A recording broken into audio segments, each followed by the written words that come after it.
What are you doing here? Drilling. Come to the other side. Oh, The other side is the first part of the story. This is the second part.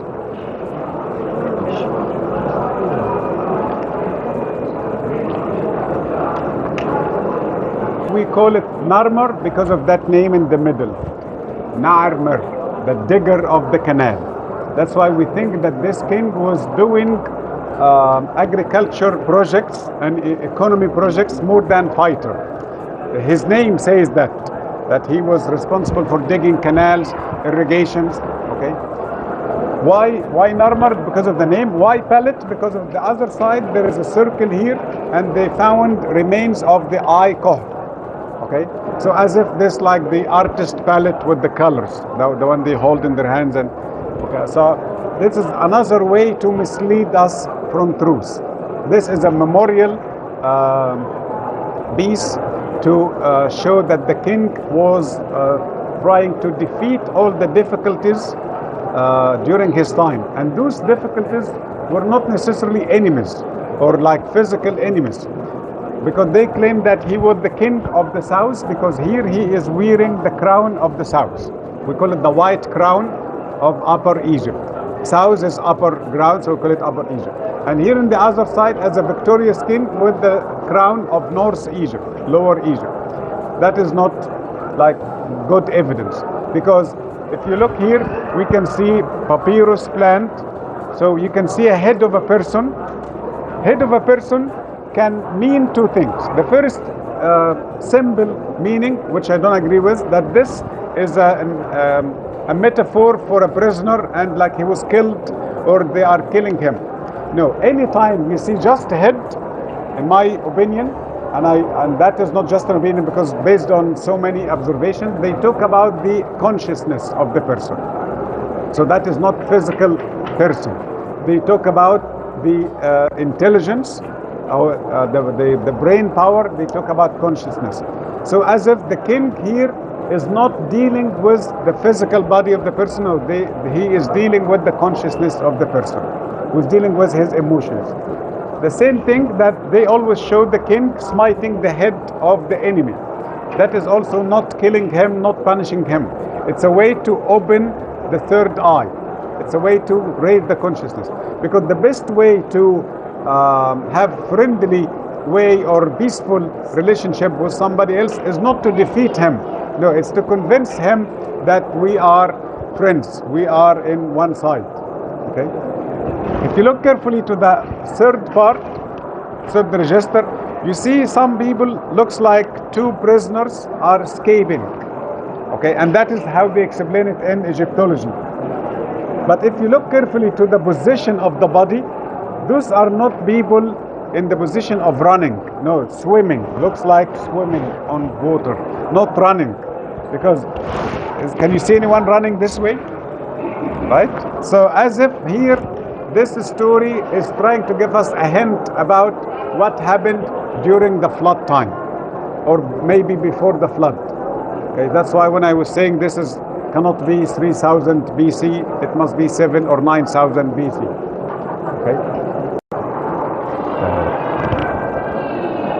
When we see a chisel from copper, bronze, this is primitive, which I agree, yes, 100%, like this pottery jar, primitive, this type of statue, primitive, okay? But some of the objects were hidden into what we call it primitive group of pieces, like these necklaces. I want you to come closer and look to these necklaces. This one in red color, this is agate. Okay, and the bead is very small, like sesame seed. So try to convince me and tell me how the primitive person had a tool, can make a hole in that agate, which is strong material, okay, and make that tiny little hole, and it's not one or two, there are hundreds or thousands, okay, without breaking, without crushing that sesame seed or the size of the sesame seed. And this also one, this is from like fossils. Maybe it's not tough, but very soft. So, and I cannot imagine like they hold this with their fingers and try to stab a small needle. Also, there was no needles yet, by the way. Probably Okay. drill it first. Drill the hole when it's big, and then make it. No. It was found small like this. That is the size, the actual size. Okay. So this is number one strange evidence we see. When we come to Earrings? no, these like a piece of design like a corner. Oh, really? Because that is the leg of the chair. Oh, okay. This one with the hole will go on the base of the chair, and this is the leg. Oh, okay. Like line. الاسود شنو هو الماتيريال بتاعنا؟ This is we call it schist or slate. It's a stone called the slate, like dark limestone. Is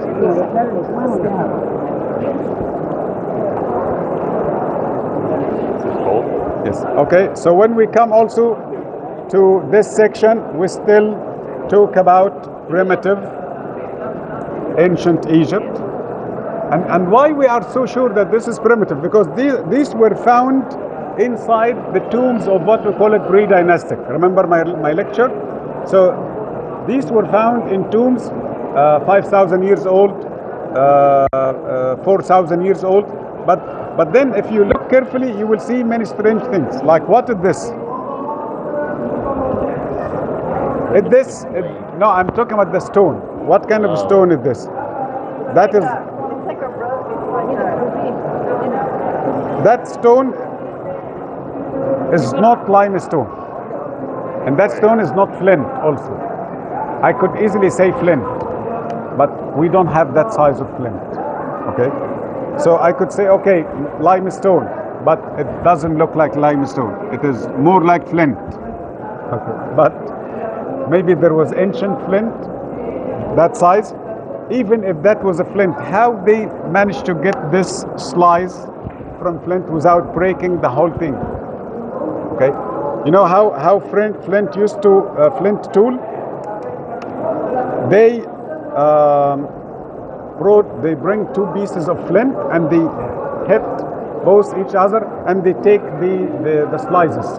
When it like cracks, they take the cracks, and sometimes they bring a piece of flint and they put it on a base on the ground, and another piece of flint, and they target the edge.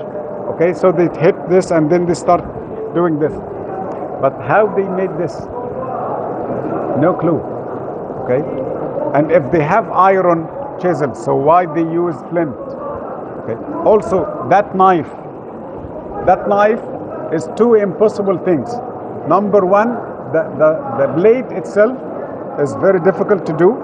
And if we escape the blade, how come primitive man or woman who hardly survive hunting food during the day, hiding during the night, they make gold leaves?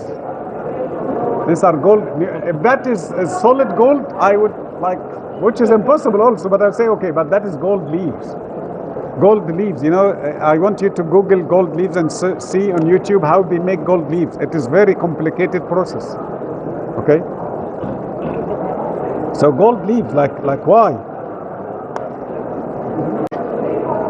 Very interesting section.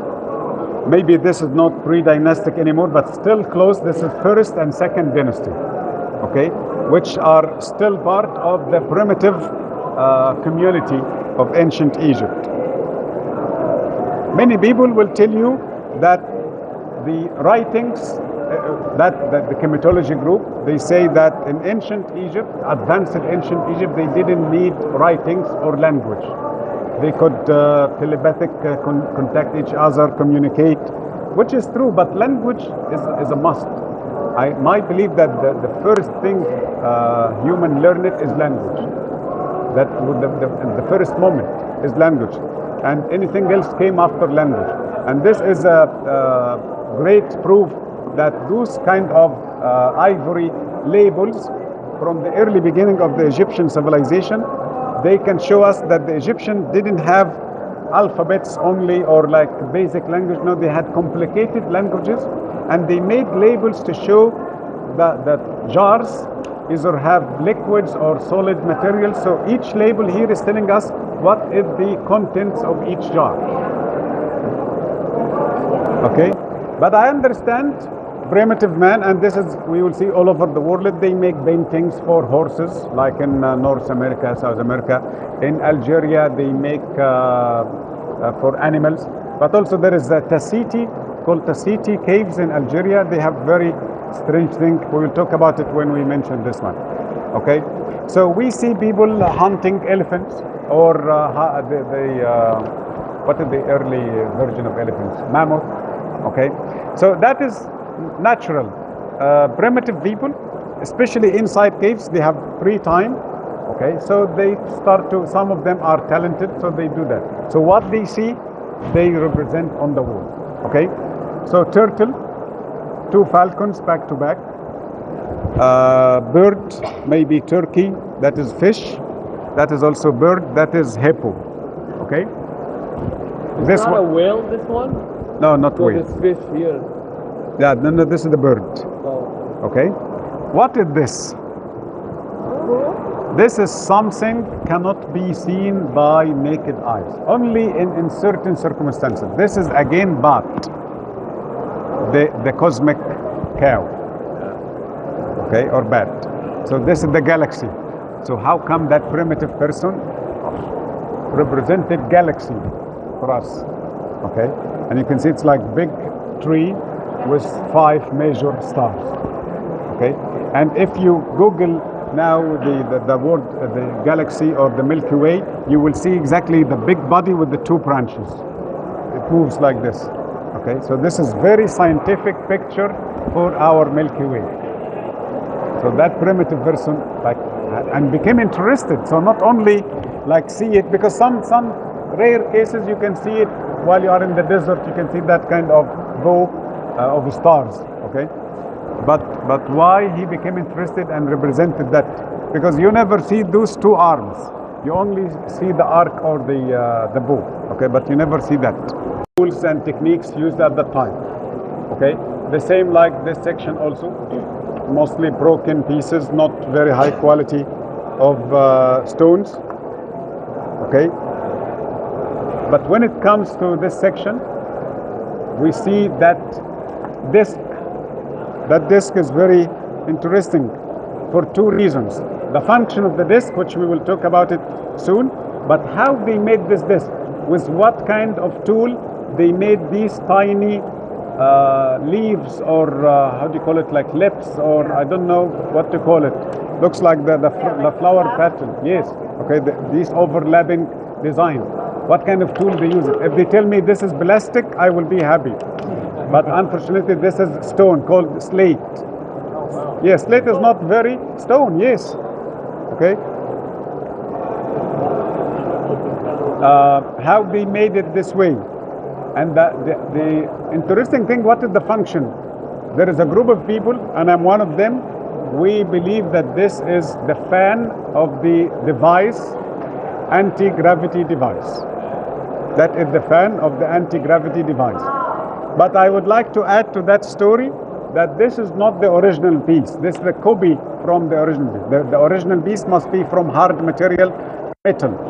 Okay, because when this spins, it will maybe crack because it needs to spin fast. Okay, so that is the case. When we talk about anti-gravity, we are not imagining. No, this is a technology we must accept that it existed in ancient Egypt. This is according to the location. It was found in a tomb for a person called Sabu, first dynasty. So we still talk about primitive people. These were found in places near Saqqara and in Upper Egypt, in south, near Luxor, a place called Makada. Was there stone? I will explain. Yes. Again, if there's plastic, I will. Yeah, no. But I will not, understand. But not pottery. Yes. There's stone. Okay, so our first object is this one. This is alabaster stone. Alabaster. Alabaster is not hard material. It is like 4 in Mohs scale. So not very tough, but very fragile. So in order to get this tiny or this slim edge, that is impossible without proper machines. And our modern machines will not do that easy. It will take like 3 days doing this with modern machines. So how they made it so thin, and they make that bend on each side. Looks like a flower. Okay, so this is primitive. This is pottery. Okay, but this is not pottery. This is a miracle, by the way, because this is amethyst. So you ask me, do we have amethyst in Egypt? No, we don't have amethyst. Do you have amethyst in Saudi Arabia? Where is Ruqayya?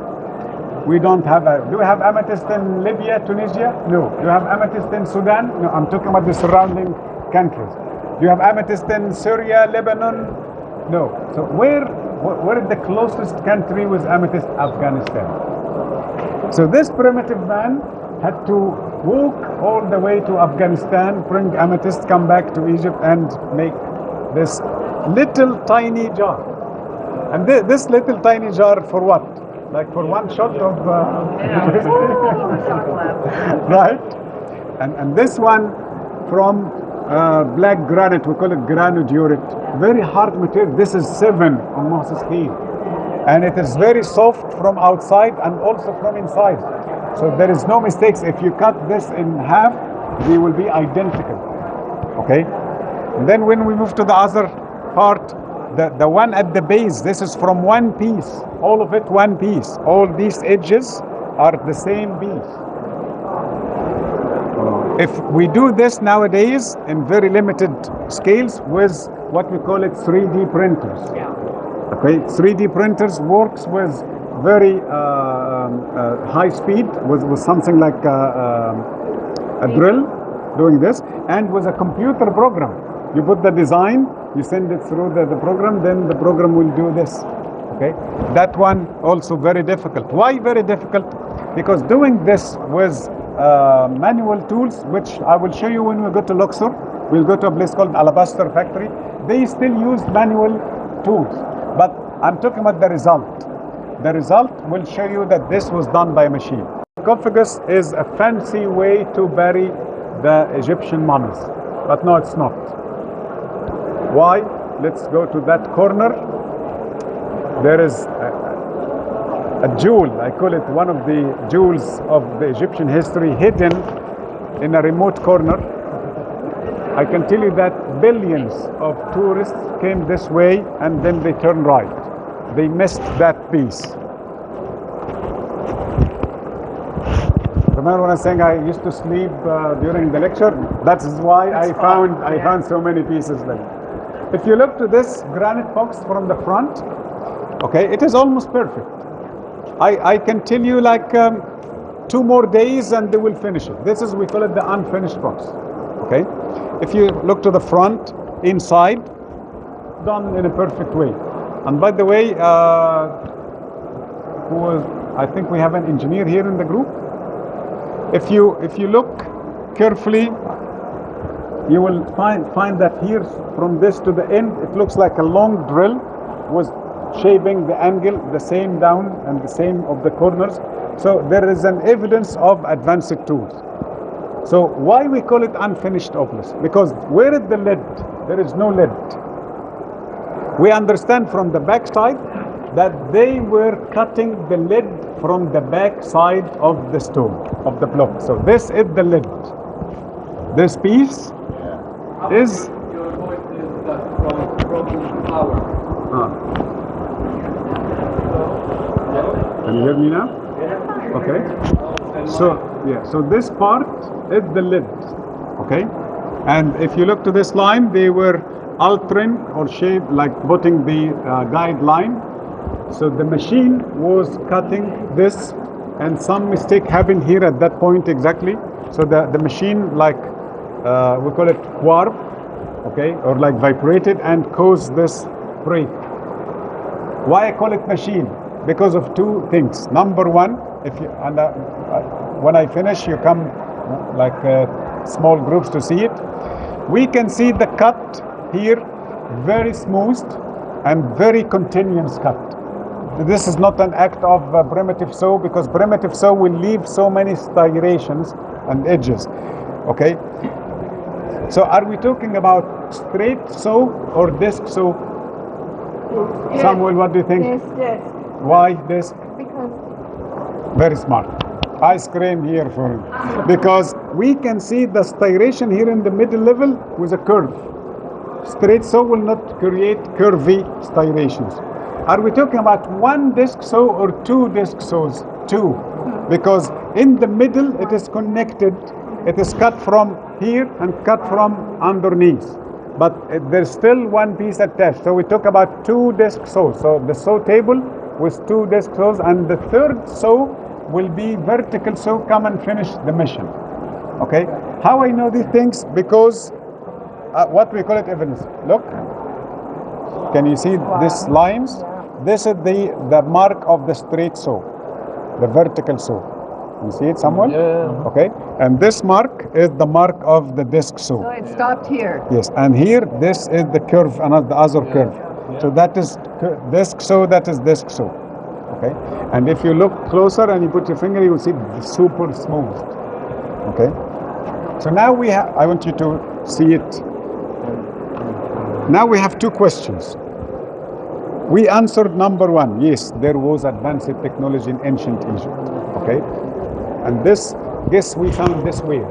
And this is exclusive information for you. We found this in a tomb, inside a tomb of one of the sons of Khufu. Khufu, who built the Great Pyramid.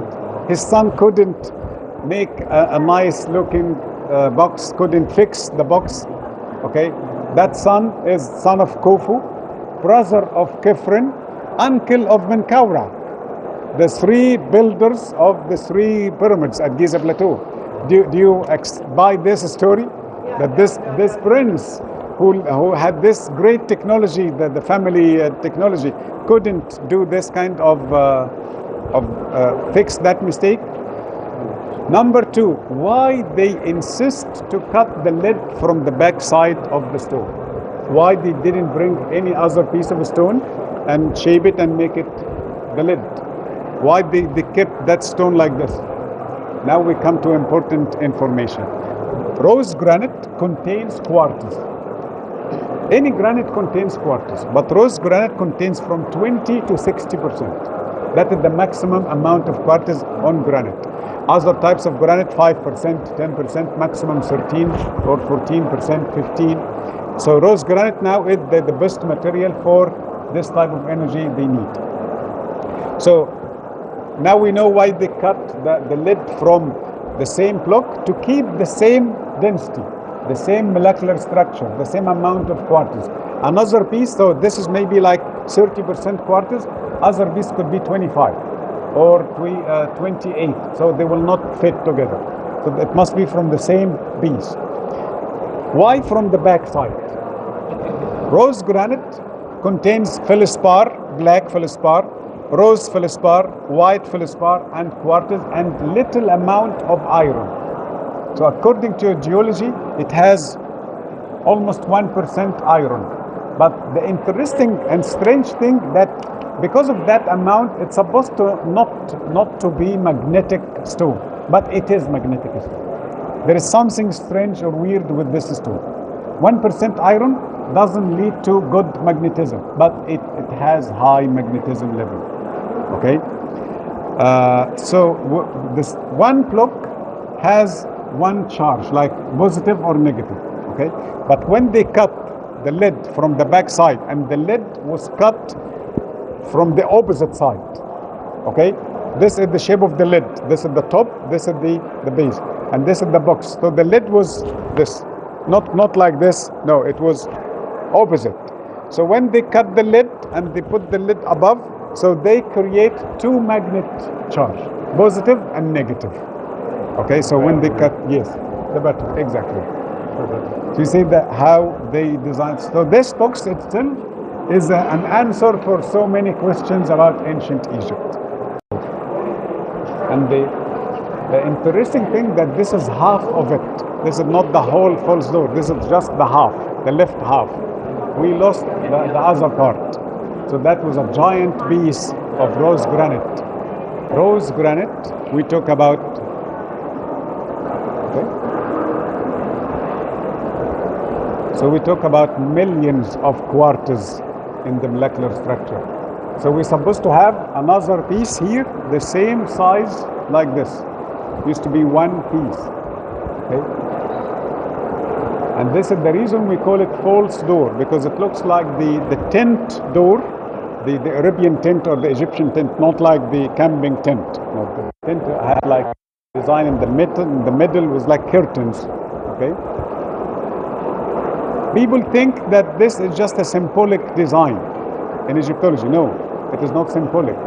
This design based on energy. So I believe that people used to come and stay here in the front part, but I'm still confused about that last part. If they are actually cross physically or their mind, their consciousness. Okay, and many of these designs has different shapes. Later we will see some of it, which is very close to what you see in Peru and in Maya, this kind of door into the mountain, or like in some of the granite blocks. I'm not sure where is the location, but I know it's in Peru. Okay. Exactly. Okay. So it serves the same idea.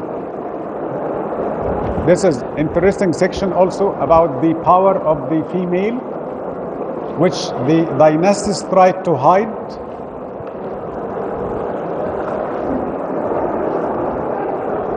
When we look to the style of the lady here, we don't see any royal details. So she looks now, according to the hair and the hands, she is commoner, or maybe she is less royal level. Okay, she is not a queen, she is not a princess, but she is a representation of the power of the female in ancient Egypt. And by the way, many things in ancient Egypt we practice nowadays, but we don't know the reason. Okay, in Judaism, to become a Jew, how, like, what is the most important thing for a person to become Jewish? Exactly, the mother. So if the mother is not Jewish, the son will not be Jewish. Okay, that's why all the Jewish men must marry Jewish ladies. But Jewish ladies can marry any other men, even Muslims, because the son will follow the mother according to they got this from Egypt. Because to become a king, your mother must be the queen. What happened if the king married the queen? And who is the queen now? We talk about the descendant of the female royal blood, the princess. Okay, her mother with the queen, the grandmother with the queen, the queen, the queen, the queen. So this king married that princess or queen, and then they have a girl. The firstborn is a girl. So he decided to marry another lady, any lady, even his sister. Not his sister, like the high priest. Okay, because they married their sisters later. Okay, and he will have a boy from that second wife. That boy has no right to become the king. His father, the king, no, because his mother not the queen. So how they can make this son become the king? They make the son marry the princess, his half sister, because the Egyptian lady was the throne, it's the power, and that is the title of Isis. Isis or Set, that is the Egyptian way to say her name. She means the female power and the throne of Egypt.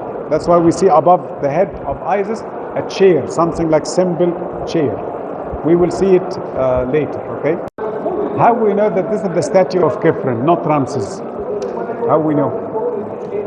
Why we call it Khephren? Why not Muhammad statue? Answer the question. Why we call it Khephren? Because of the writings. Here we can read the name Khephren next to his left foot and left and right. Kha'efra.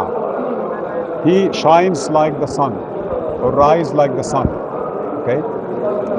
But is it very strong proof that this is Khephren because of writings? That something like 100%? No. Because I can easily, if this is plain, and I can come here at night with iron chisel. I can carve my name, and the following day, tour guides will say Muhammad statue. So, but this is not like fair 100%, because so many statues belong to the person we find his name or her name written. But we have good logic, good sense. When we look to the beauty of the statue and all the details, and then look to the name, we will find that the technique was used to write the name is quite primitive. Not very primitive, but it doesn't match the quality of the statue itself. So, like that is how. If someone did that statue, still have the same tool to carve the name.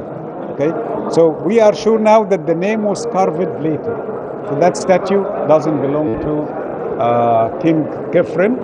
But I want you to look carefully, come to the front, look to the details of the face, the fingers, the muscles.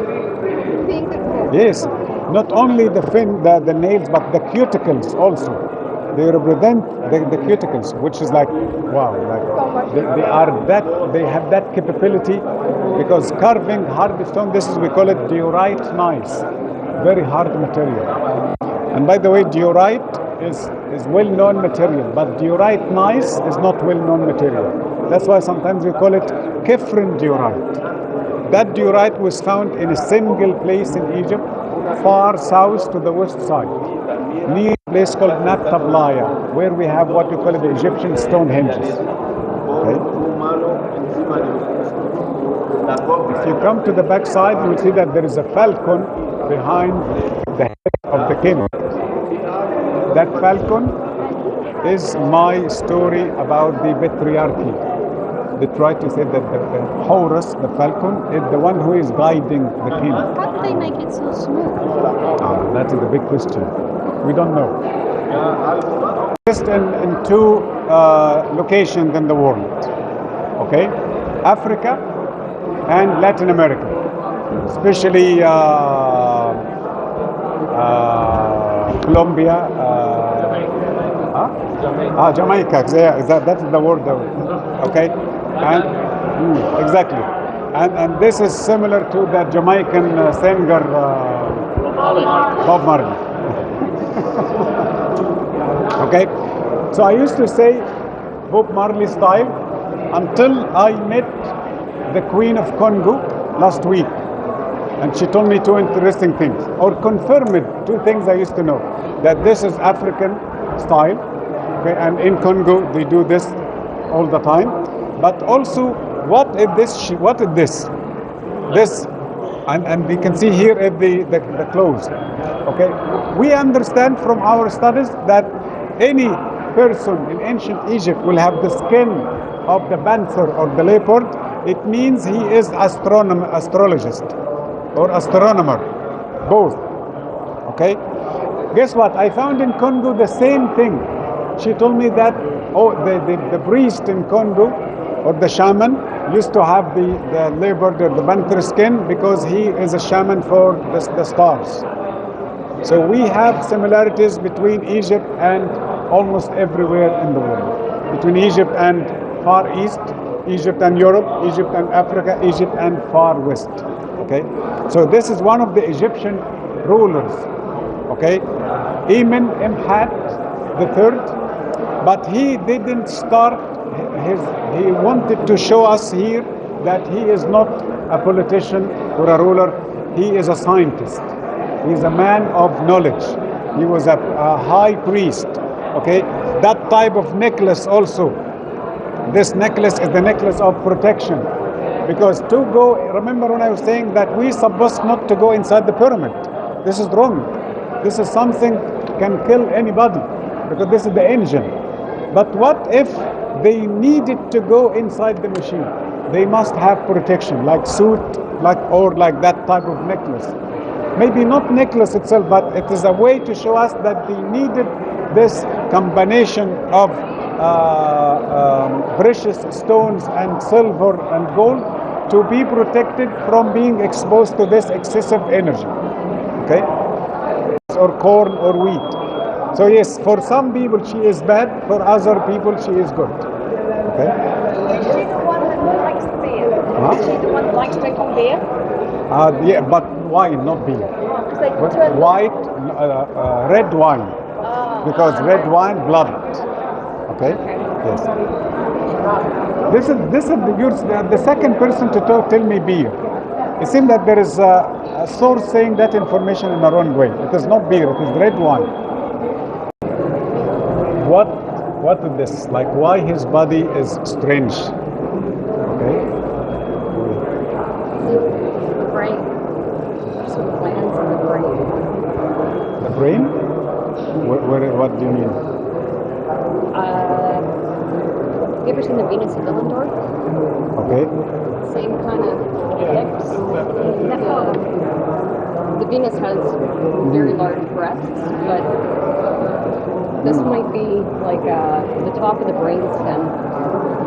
Yeah, but that was like one complete statue one day. With the legs and well, the everything. stem is along. This this yogi, Definitely, yeah, the features.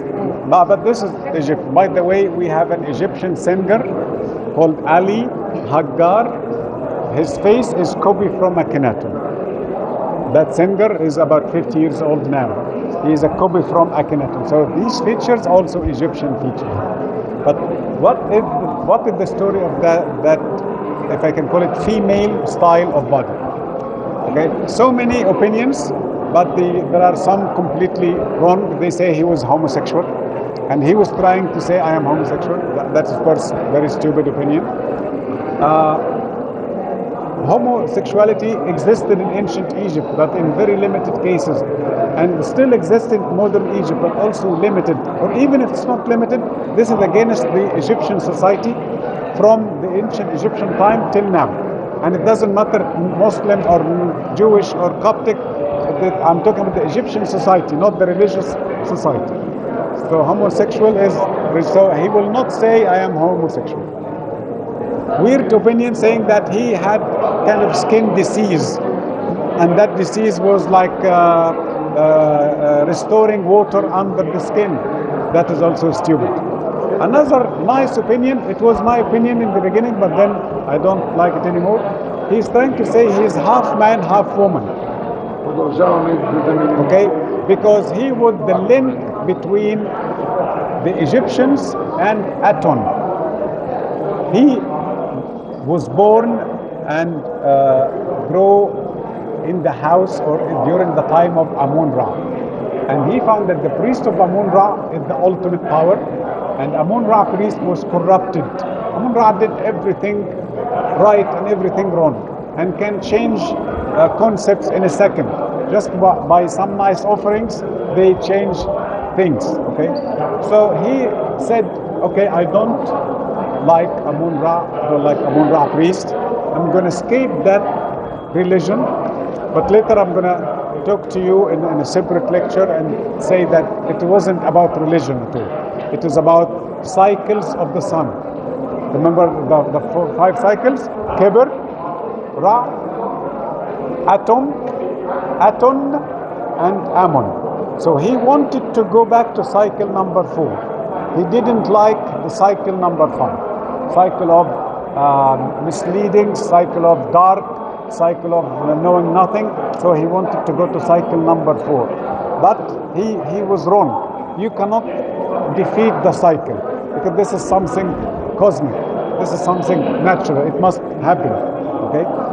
So they say they wanted to show that he is the link between Aton and males and females. That is also not correct, because when you read ancient Egyptian language, you can find so many interesting stories. In one of his titles, he says, I am Habi. Enoch Habi.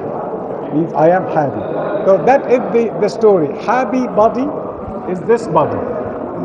Habi, or the word happy in English, he is the fertile god of the Nile, the god of fertility of the Nile, god of richness, god of all the fatty birds and plenty of flowers and everything. So this is not a body of a woman, but this is fleshy body of a man.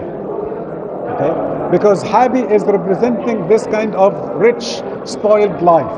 So he is trying to say he is part of Habi.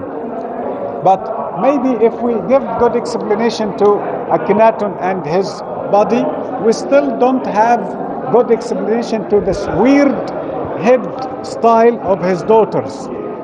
They have very strange heads, different from the heads of South America. Yes. So these are not elongated skulls, but the head, the back side, that kind of wide back of the head, this is very weird. And I didn't meet any person with a type of head like this before.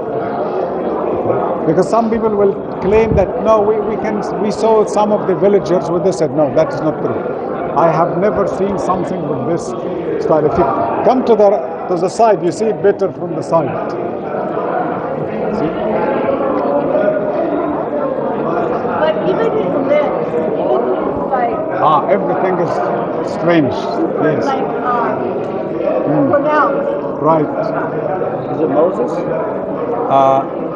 Okay, many people say that Akhenaten could be Moses, or Akhenaten is follower of Moses. No, that is not correct at all. Moses was completely different era.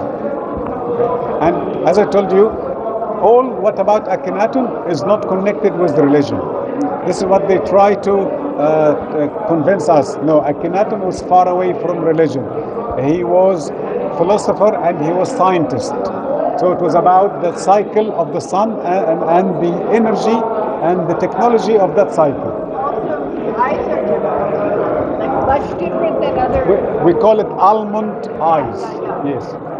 And that is not only him, but the whole era of Akhenaten and the family had that type of almond eyes. This is the only head of Nefertiti we have in Egypt. The other famous one in Berlin Museum in Germany. So this is Nefertiti. And Nefertiti, this is not the correct way to read her name. Because when I say Nefer means beautiful, Nefer for a man, Nefret with T for a woman. So we must say her name Nefertiti. See, the falcon, the solar disk, this is Mes, this is the child, and this is Su. So his name in 3D. And what is Mes? This is the word, the second part of Christmas. So Christ Mass or Christ Mess, the rebirth or the resurrection of Christ. So it's taken also from Egypt. So Christmas is an Egyptian word. Maybe not Christ itself, but the word mess or mass. The question? Mess, yeah, because mess can mean, yes, okay. Look, let me explain later because that is longer story. Okay?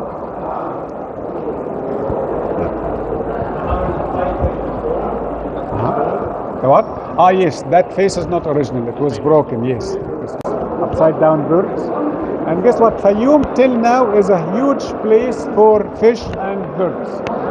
All my eggs, we buy eggs and we buy all the butter, milk, all from Fayoum because it's about 1 hour drive from Cairo. So from the ancient Egyptian times till now, Fayoum is still serving the same function as a big farm for Cairo. So you see the type of hair and the beard, this is typical Sumerian style.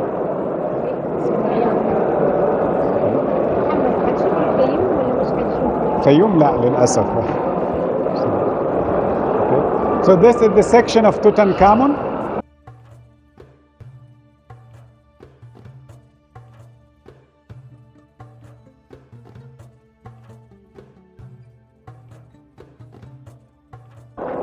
We understand what is the shape, and I want you to look to the side of the falcon. Look to the tail. Focus on the tail. Right? See it and follow me. So, also, this is a bird with human head. here. We call it the ba, the soul. Bird with human head. Don't care about the human head. I want you to focus on the bird. Okay?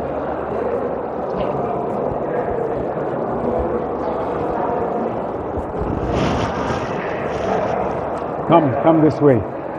Come, Cliff. That is another bird to the right side. Okay? I'm hiding one. So everybody will say that this is a bird. No, my friend, that is not a bird. What is the difference between this one and the one we saw there and this one? There is a major difference. The tail. The tail is vertical, not horizontal, like all the birds. Have you seen a bird with tail like this before? So what is this? Airplane. This is an airplane toy to represent airplane. So who made that toy? One of two things. He saw an airplane, or he knew that there was something like this and disappeared. So he had the idea about airplanes. So he made this toy to look like airplane, not to look like bird, because we know the bird and what is the tail. So the type of the wings and the tail, 100% this is an airplane style. This one is 500,000 years old. This one here, 500,000 years old. This one here is 1 million years old. This one. This one they call it Acholian style, according to Saint Achol in France. But this is, I call it Abbasi or Abbasiya style, because it was found in Cairo, Abbasiya, and it is older, like 10,000 years older than the Acholian. So this section is like a short story of the prehistoric days of Egypt, or prehistoric eras of Egypt. Also, this is interesting, quartz or crystal. They made tools from crystal. Now this is the pre-dynastic section. This is the 5000 BC and the 7000 BC and the 4000 BC. Two interesting things here I want to you pay attention to. The art itself, or the pottery jar, and the art above the jar. Because that art also, it contains so many details, like this one. Those spirals. We found these in many countries also. Egypt, India, Mexico. Okay, so we are not sure what does it mean. Some opinions talk about what we call it the cycles of time. So as if they try to say that there is very old time. Their time is not the first. Their time was like one cycle of millions of years. Other opinions saying no, those are what we call it the explosions on the north, like in who is from Sweden, the northern light. But millions of years ago, it used to be like it creates like shapes. Most of these shapes like human shape, but strange head, strange arms. But it looks like a puppet style, or spirals like this. That ended a long time ago. So as if they are trying to tell us that they maybe witnessed that, which is not correct, or they had an idea about it, or it was happening occasionally. But how come Egypt in Europe? So something weird.